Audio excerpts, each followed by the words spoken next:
내가 이르노니 너희는 성령을 따라 행하라. 그리하면 육체의 욕심을 이루지 아니하리라. 육체의 소욕은 성령을 거스르고 성령은 육체를 거스르나니 이 둘이 서로 대적함으로 너희가 원하는 것을 하지 못하게 하려 함이니라.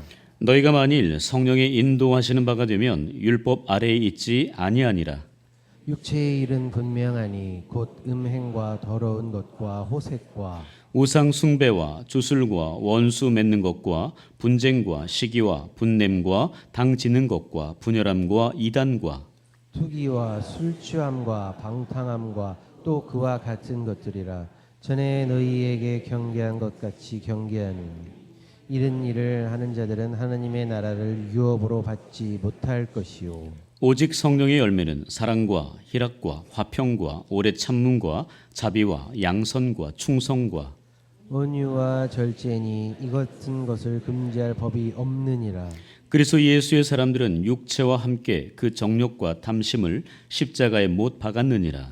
만일 우리가 성령으로 살면 또한 성령으로 행할지니 함께합니다. 헛된 영광을 구하여 서로 노엽게 하거나 서로 투기하지 말지니라. 이는 하나님의 말씀입니다. 아멘. 오늘이 무슨 날이죠?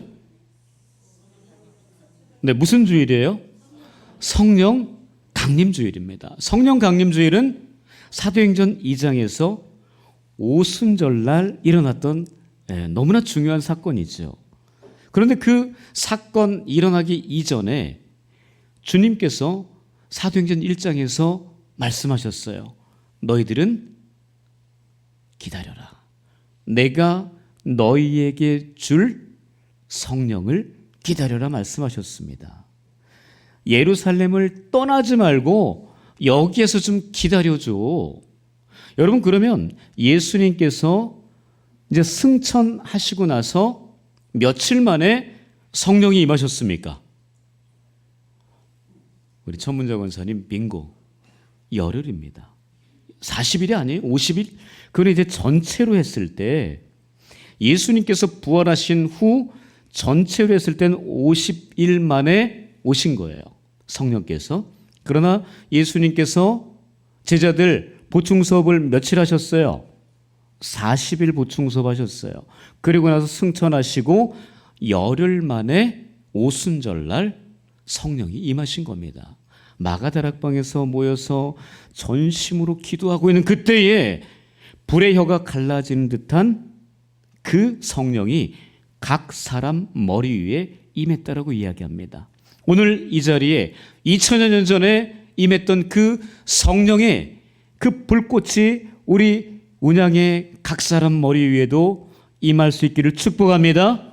자, 보세요. 내 머리에 그 있는지 만져보세요. 성령이 지금 임하고 있는지. 바람처럼 불처럼 임하신 성령이 우리의 영혼에, 우리 가슴을 다시 한번 뜨겁게 데울 수 있는 귀한 성령의 역사가 일어나기를 축복합니다. 우리 옆 사람이 다시 한번 앞 사람의 이 뒷사람이 인사하겠습니다. 당신은 성령의 사람입니다. 아멘. 좀 악수 좀 해주고 좀 그러세요. 네, 친한 척 좀 해주세요. 네, 자, 성령의 사람. 자, 이 성령의 사람은 성령을 따라 살아가는 사람이에요. 자, 오늘 제목이 뭐예요? 성령을 따라 행하라. 성령을 따라 행하라에서 이 행하라라는 원어가 있습니다. 페리파테이테. 이것이 바로 행하라라고 하는 원어거든요. 이것은 뭐냐? 걸어가되 계속해서 걸어가라는 거예요. 그 방향으로 살아가되 계속 그 방향을 향해서 살아가라는 그 이야기입니다. 맨 밑에 읽어볼까요? 성령을 시작. 성령을 따라 그 방향으로 쉬지 말고 나아가라. 쉬지 말고 나아가는 거예요. 멈추지 말고 나아가라는 거예요. 여러분, 성령 한 번 임하면 그걸로 끝이 아니고 계속 뭐 해야 돼요? 충전해야 돼요. 계속 업데이트를 계속해야 됩니다. 바로 그 모습인 거예요. 한 번 성령 충만했다고 그냥 끝나는 게 아니라는 이야기입니다. 매일 성령은 한 번 받는 것으로 끝나지만 계속 충전해서 충만함을 유지해야 됩니다. 성령의 충만함을 유지하실 수 있기를 축복합니다. 그 성령의 충만한 유지를 하고 있는 사람이 성령을 따라 행하는 사람들입니다. 자, 그 성령을 따라 행하는 삶이란 무엇인지 오늘 본문을 중심으로 두 가지로 살펴보겠습니다. 자, 첫 번째입니다. 자, 시작. 육체의 욕심을 이루지 않는 삶입니다. 뭐라고요? 육체의 욕심을 이루지 않는 삶이 성령을 따라 행하는 삶의 모습이라는 겁니다. 자, 19절에서 21절이에요. 시작. 육체의 일은 분명하니 곧 음행과 더러운 것과 오색과 우상 숭배와 주술과 우리 어르신들 힘드시죠? 네, 제가 할게요. 그냥. 네. 육체의 일은 분명하니 곧 음행과 더러운 것과 호색과 우상 숭배와 주술과 원수 맺는 것과 분쟁과 시기와 분냄과 당지는 것과 분열함과 이단과 투기와 술 취함과 방탕함과 또 그와 같은 것들이라 전에 너에게 경계한 것 같이 경계하노니 이런 일을 하는 자들은 하나님의 나라를 유업으로 받지 못할 것이요. 여러분, 지금 육체의 일이 너무나 많이 기록되어 있습니다. 여러분, 저기에서 지금 내가 속해 있는 것이 혹시 있는지 손 들어보세요 하면은 좀 안 그러니까 좀 마음으로만 드세요. 야, 나는 이게 있는데, 나는 저게 다 있지요. 저거 말고도 더 많은 것들이 육체의 일들이 있습니다. 뭐가 있을까요? 저거 말고도 미움도 있고 또 남의 것을 훔치는 것도 있고 또 거짓말하는 것도 있고 이런 여러 가지 것들이 생각보다 육체의 일들이 너무나 많아요. 바로 이런 육체의 일, 이것이 성령의 삶을 살아가는 사람의 모습은 아니라는 겁니다. 그러니까 육체의 일이라고 해서 그냥 세상의 일을 하지 말라, 사업하지 말라 이런 얘기가 아니에요. 바로 저런 부분들을 이야기하는 거예요. 서로 분열하고 서로 시기하고 미워하고 질투하고 서로 당을 져서 누군가를 그 공동체에서 빼내고 못 나오게 하고 계속 조롱하고 비난하고 비방하고 이런 것들이 육체의 일입니다. 자, 이런 일을 하지 말라. 이것은 성령이 이끄는 삶이 아니다라고 이야기하는 거예요. 그런데 여러분, 저것에서 저런 육체의 일에 대해서, 육체의 욕심에 대해서 나는 완전히 자유하다, 그런 분 계십니까? 나는 완전히 자유해. 나는 목사이기 때문에 나는 하나도 하지 않아. 나는 장로이기 때문에, 권사이기 때문에 나는 안 해. 절대 안 해. 이런 분 계세요? 아니, 나는 평생 운양교회 섬겼기 때문에 그런 일 안 하지. 나는 지금 어렸을 때부터 유아 세례 받고 내가 지금 70, 80 되어 난 절대 그런 짓 안 해봤어 라는 분 계십니까? 여러분, 절대 그런 사람은 없다고 봅니다. 우리가 육체를 가지고 이 땅에 사는 모든 사람들은, 목사를 포함해서 모든 사람들은요, 다 저기에 다 소속돼 있어요. 죄송하지만 여러분, 사도 바울을 잘 아시죠? 여러분, 사도 바울이 다메섹 도상에서 예수를 만나고 난 다음에 그 인생이 완전히 180도 바뀌었습니다. 그리고 나서 그 인생 오직 주님을 위해서, 나를 위해 십자가 지시고 모든 물과 피를 쏟으신 그 주님을 위해서 그는 살아갔어요. 1차 전도행, 2차 전도행, 3차 전도행, 자기의 모든 것을 다 올인해서 그는 복음을 전했습니다. 그 복음 전하는 데 있어서 자기의 생명도 아끼지 않았어요.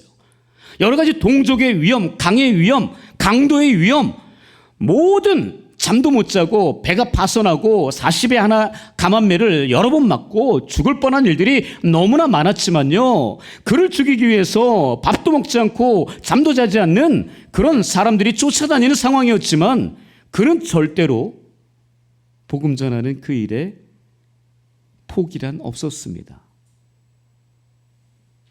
여러분, 그러나 그가 마지막 인생의 황혼기에 접어들면서 로마서를 작성합니다. 그 로마서를 작성하는데 그 로마서 7장에서 이런 이야기를 해요. 한번 볼까요? 자, 한번 제가 읽을게요. 파란 글씨만 읽어주세요. 자, 제가 읽겠습니다. 내가 원하는 바 선은 행하지 아니하고 도리어 원하지 아니하는 바 악을 행하는도다. 내 속사람으로는 하나님의 법을 즐거워하되 내 지체 속에서 한 다른 법이 죄의 법으로 나를 사로잡는 것을 보는도다. 시작. 오호라, 나는 곤고한 사람이로다. 이 사망의 몸에서 누가 나를 건져내랴. 여러분, 지금 사도 바울이 그 인생의 황후, 여러분 굉장히 이제 그 신앙의 그 정점을 찍고 있는 그런 상황이었어요. 그런 상황 가운데 그가 로마서를 쓰면서 저런 고백을 하고 있는 거예요. 뭐예요? 나는 아직도 내가 그렇게 예수를 위해서 지금까지 달려왔는데 나는 아직도 육체의 욕심을 이루며 사는 인생이라는 것을 고백하고 있는 거예요. 하나님의 법, 말씀의 법, 예수의 법을 따르고 예수를 위해서 살아왔는데 어느 순간 나를 보니까 내 속에서 또 다른 법이 나를 끌어내리는 거예요. 바로 그것이 죄의 법이었습니다. 무슨 얘기예요? 나는 죄 가운데서 살고 싶지 않았지만, 나는 육체의 욕심을 이루며 살고 싶지 않았지만, 나도 모르는 사이에 육체의 욕심을 이루고 살고 죄의 법이 나를 함몰시켜버리는, 그래서 죄를 지을 수밖에 없는 그런 인생이 되었다는 이야기입니다. 여러분, 이 사도 바울의 고백에서 여러분 우리가 느낄 수 있는 게 뭐죠? 야, 참 죄 짓지 않고 살기가 정말 어려운 거구나. 내가 목사고 평생을 운양교회 안에서 지내고 내가 지금 당회원으로서 열심히 내가 지금 살고 있는데 내가 현역 지금 시무 권사로 살고 있는데 야, 정말 쉽지 않구나. 여러분 진짜 그렇거든요. 우리가 죄 가운데서, 죄의 법 가운데서 자유로운 사람 아무도 없습니다. 여러분, 그렇기 때문에 어떻게 살아야 돼요? 오직 성령에 이끌려 살아야 되는 줄 믿습니다. 여러분, 성령이 나를 지배해야 돼요. 그렇지 않으면요, 우리는 매일 내가 원치 않는 죄의 법 아래로 떨어져서 오호라, 나는 곤고한 사람이로다.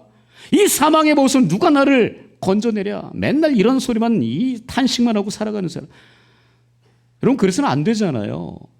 사도 바울도 저런 고백을 했지만요, 그 이후에 그는 더욱 예수께 매달려서 오직 예수 안에서 인크라이스트 하면서 오직 복음을 위해서 끝까지 살아갔다는 이야기죠. 여러분, 정말 중요한 것은요, 내가 성령을 따라 행하는 사람인지, 성령을 따라 내가 정말 살아가고 있는 사람인지 여러분 스스로를 잘 돌아보셔야 됩니다. 성령을 따라 사는 사람은 육체의 욕심을 이루지 않으려고 무던하게 정말 힘들게 살아가는 사람이에요. 육체의 욕심을 이루지 않으려고 죄의 법 아래로 나를 자꾸만 꼬셔도 넘어가지 않으려고 애를 쓰는 사람입니다. 여러분, 우리가 요셉을 잘 압니다. 요셉. 신약에서의 예수님의 아빠 요셉이 아니라 구약에서 4대 족장 중에 하나인 요셉. 그 요셉이 형들에 의해서 애굽에 팔려졌습니다. 노예로 갔네요. 누구네 집으로? 보디발 장군의 집으로 갔어요. 보디발 장군의 집에 갔더니 정말 너무나 무서운 여자 한 사람이 유혹을 합니다. 성적인 유혹을 해요. 그때 이 요셉이 이런 반응을 보입니다. 자, 보세요. 자, 함께 읽겠습니다. 시작. 요셉이 거절하며 자기 주인의 아내에게 이르되 내 주인이 집 안의 모든 소유를 간섭하지 아니하고 다 내 손에 위탁하였으니 당신은 그의 아내임이라. 그런즉 내가 어찌 이 큰 악을 행하여 하나님께 죄를 지으리까. 여러분, 지금 요셉이 뭐 했대요? 거절. 여러분, 죄가 유혹할 때 누군가 나에게 시험의 손길을 뻗칠 때 여러분 거절할 수 있어야 됩니다. 여러분, 그 거절할 수 있는 사람은 성령의 사람이에요.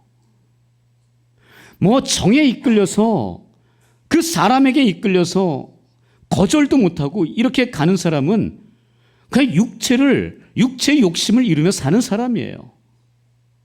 여러분, 거절할 수 있어야 돼요. 누군가 나에게 죄악으로 유혹할 때 안 됩니다. 나는 하나님의 사람이에요. 예수의 사람입니다. 여러분, 거절할 수 있기를 축복합니다. 죄가 나를 꼬시고 죄로 인해서 자꾸만 엉뚱한 짓을, 못된 짓을 하려고 할 때에 과감하게 말씀의 칼로 잘라내셔야 돼요. 여러분, 그것을 못하면요 그냥 죄악의 구렁텅이에 그냥 빠져 사는 거예요. 오호라, 나는 공부할 사람, 맨날 이러고 살아요. 여러분, 요셉은요 확실하게 거절합니다. 내가 왜 거절하는지 명확한 이유도 돼요. 누구 때문에요? 하나님 때문에. 왜요? 하나님이 나를 지켜보고 있다는 거예요. 내가 어찌 하나님 앞에서 이런 죄악을 지으리요. 여러분, 이런 마인드가 있어야 되거든요. 내가 죄를 지으려고, 죄가 나를 꼬시려고 할 때, 내가 넘어가려고 할 때 하나님이 나를 보고 계시는데 내가 어떻게 이 죄를 짓겠느냐. 여러분, 이런 마인드가 살아있어야 됩니다. 여러분, 이 성령 강림 주일에 그 마인드가 회복되시기를 축복합니다. 여러분, 그 성령께서 우리를 깨어나게 하시는 거고, 우리를 다시 한번 일으켜 세워주시는 거고, 우리 식어버리는 우리의 마음 가운데 강하게 뜨겁게 역사하는 그 모습인 줄 믿습니다. 성령께서 야, 하나님 보고 계시는데 내가 어찌 이 큰 악을 행하리요. 여러분, 이걸 잘 기억하셔야 됩니다. 여러분, 근데요 이 악한 사단이요 이 지금 요셉에게 한번 그 여인을 통해서 꼬셨을 때 분명히 거절했잖아요. 여러분, 그걸로 끝났다고 생각하십니까? 여러분, 그걸로 끝나지 않은 게 문제예요. 여러분, 이 지금 악한 사단이 얼마나 집요하냐면요, 함께 읽겠습니다. 시작. 여인이 날마다 요셉에게 청하였으나 요셉이 듣지 아니하여 동침하지 아니할 뿐더러 함께 있지도 아니하니라. 여러분, 지금 거절했어요. 내가 하나님이 지금 지켜보고 있는데 어떻게 큰 악을 행하냐고 얘기가 끝났거든요. 여러분, 그것으로 그냥 물러가면 좋겠는데요, 사단이 그냥 떠나면 좋겠는데 아니에요. 보세요. 그 여인이 날마다, 시간마다, 기회가 될 때마다 요셉을 계속 꼬시는 거예요. 여러분, 한 번은 거절할 수 있어요. 그죠? 여러분, 그러나 계속 꼬실 때 김성민 집사님 넘어가지 않을까요? 그죠? 결혼도 안 했는데. 요셉도 결혼 안 했거든요. 여러분, 정말 쉽지 않아요. 한 번은 거절할 수 있지만요, 아니 두 번은 거절할 수 있어요. 아니 백보양보에서 한 세 번은 거절할 수 있다 봐요. 그러나 날마다, 매일, 순간마다, 시간마다, 기회가 될 때마다 나를 계속 꼬시면은요 자유할 수 없어요. 이게 진짜 사단이 하는 짓이거든요. 사단은요 나를 넘어뜨릴 때까지 합니다. 이 진짜 무서운 거예요. 그러나 요셉은요, 보세요. 요셉이 듣지 아니하여 함께 있지도 아니했습니다. 여러분 그 여인이 계속 눈짓하면서 눈 껌뻑껌뻑거리면서 꼬시는 거예요. 치마 입었으면 살짝 다리 보여주고 이러고 있는 거예요. 여러분 얼마나 이 요셉이 넘어가게끔 하려고 얼마나 애를 썼는지 몰라요. 그러나 요셉이 그 여인을 이야기를 듣지도 아니했습니다. 그리고 함께 있지도 아니. 여러분 이래야 되거든요. 여러분 그 죄악의 현장에 있으면서 하나님 내가 지금 이 죄악에 빠지지 않게 해주십시오. 너무 어리석은 거 아니에요? 그 자리에 있으면서 그러면 안 되는 거잖아요. 그럼 그 자리를 빨리 벗어나야죠. 여러분 그래야 되는 거 아닙니까? 그 죄악의 현장 가운데 그 죄악의 그 사람하고 나를 꼬시는 사람하고 계속 대화를 하면서 있으면서 주님 나를, 이건 바보 아니에요? 여러분 못 이겨요. 듣지도 말고 그 현장을 빨리 떠나야죠. 그래야지만 여러분, 그래야지만 이길 수 있어요. 거기서 벗어날 수 있다고요.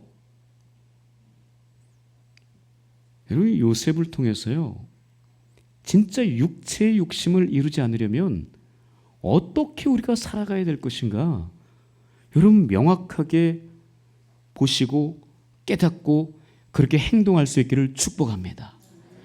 여러분 성령을 따라 사는 삶은 육체의 욕심을 이루지 않는 삶이라는 사실을 기억할 수 있기를 축복합니다. 두 번째입니다. 두 번째, 자, 성령을 따라 행하는 삶이란, 자, 시작, 성령의 열매를 맺는 삶입니다. 성령의 열매를 맺는 거예요. 자, 22절 25절 같이 읽어볼까요? 시작. 오직 성령의 열매는 사랑과 일악과 화평과 오래 참음과 자비와 양선과 충성과 온유와 절제니 이 같은 것을 금지할 법이 없느니라. 여러분 이 성령의 9가지 열매 다 외우시죠? 이 정도쯤이야 뭐 우리 운양교회 사람은 식은 죽 먹기 아닙니까? 누워서 떡 먹기, 그죠? 네, 뭐예요? 사이와 오자양 충원절, 그 앞 글자만 따서 333 법칙으로 외우시면 돼요. 절대 안 잊어먹습니다. 사이와 오자양 충원절. 여러분 이 성령의 열매, 여러분 그럼 외우는 것이 문제가 아니에요. 바로 이 열매를 내가 맺고 있는가? 여러분 과일나무는 무엇으로 증명해야 돼요? 열매로 증명해야 돼요.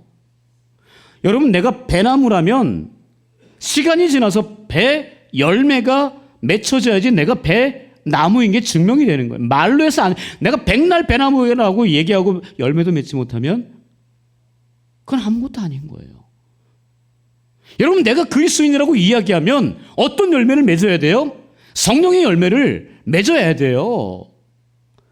그리스도인이라고 이야기하면서 운양교회 다닌다라고 이야기하면서 그런 열매 하나도 맺지 못한다면 어떻게 증명할 거예요?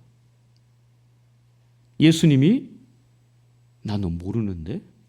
너 누구냐? 내가 예수도 알고 바울도 아는데 너는 누구냐라고 이야기하면 뭐라고 얘기할 거예요? 여러분 우리는 우리의 열매로 내가 그리스도인이라는 것을 증명할 줄 알아야 됩니다.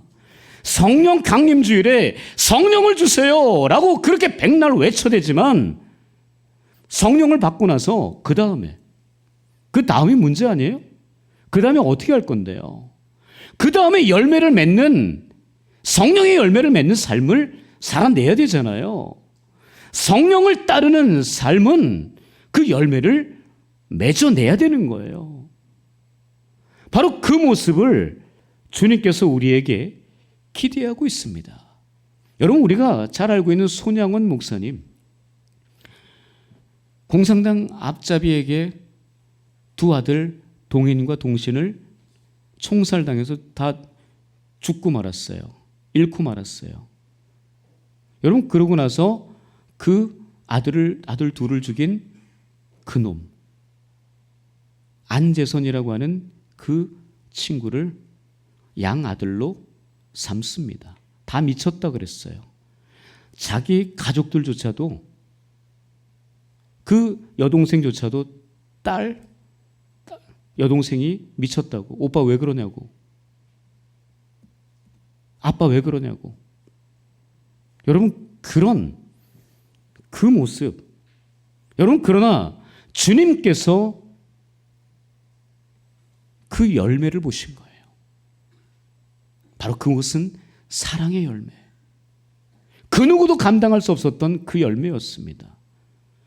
손양원 목사님은 목사이기 이전에 바로 그 모습을 사랑으로 열매에 나타낸 거예요. 사랑의 열매를 나타낸 거예요. 여러분, 우리도 뭔가 어떤 열매를 맺어야 되지 않겠습니까? 여러분은 어떤 열매를 지금 준비하고 계십니까? 주님 만날 때 내가 주님께 그리스도인입니다, 그래 네가 증명해봐라 했을 때 여러분 어떤 열매를 좀 준비하고 계십니까? 여러분, 그 열매를 내가 하나라도 준비하지 못한다면요, 우린 주님께 너무 죄송한 거예요. 여러분, 하나님 아버지는 그 손양원 목사님처럼, 아니 그 이전에 손양원 목사님이 그 보이던 그 모습 그대로 행하신 거 아니에요? 자기의 친아들을 죽게 하고 양아들을, 우리들을 얻으셨잖아요. 자기 아들을 내어주고 그 아들을 죽인 우리 죄악의 덩어리들을 양아들 삼으셨잖아요. 여러분, 그게 진짜 열매를 맺는 모습 아닙니까? 여러분, 그 모습을 우리가 잘 기억해야 됩니다. 열매 잘 맺어서 내가 누구인지를 잘 증거할 수 있기를 축복합니다. 여러분, 조나단 에드워즈라고 하는 분은요, 이렇게 이야기했습니다. 참된 성령의 역사는 반드시 거룩한 삶의 열매로 나타난다, 이런 이야기를 했습니다. 여러분, 내가 성령의 사람이라면, 성령을 받은 사람이라면 거룩한 삶의 열매가 있어야 되는 거예요. 여러분, 비록 지금 당장은 없을지라도 그것이 시간이 지나면서 잘 맺혀 있을 수 있기를 축복합니다. 저는 여러분 한 분 한 분이 그런 성령의 열매 하나라도 잘 맺어서 정말 하나님을 기쁘시게 할 수 있고, 내가 예수 그리스도의 사람이라는 사실을 당당하게 증명할 수 있기를 주님의 이름으로 간절히 축복합니다. 오늘 본문의 제목이 뭐라고요? 설교 제목이 성령을 따라 행하는 삶. 성령을 따라 행하라. 여러분, 그 삶이 두 가지가 뭐라고요? 첫 번째는 육체의 욕심을, 화면에 안 나와요. 육체의 욕심을 이루지 않는 삶. 두 번째는요, 성령의 열매를 맺는 삶. 이 두 가지를 한 주간 동안 잘 기억하시고 하나님 앞에, 또한 사람들 앞에 부끄럽지 않은 저와 여러분들 될 수 있기를 주님의 이름으로 축복합니다. 기도하겠습니다. 하나님, 과연 우리는 어떻게 살아야 됩니까? 성령 강림 주일을 맞이하여 특별히 우리의 차갑게 식어버린 우리의 심령 안에 다시 한번 뜨거운 성령의 불로 임하여 주시옵소서. 그리하여 내가 원하는 육체의 욕심을 과감하게 성령의 불로 태워버리게 하시고, 주님 닮은 거룩한 삶, 성령을 따라 행하는 삶, 열매 맺는 삶을 살아내게 하여 주시옵소서. 감사하며 살아계신 예수님의 이름으로 기도합니다. 아멘.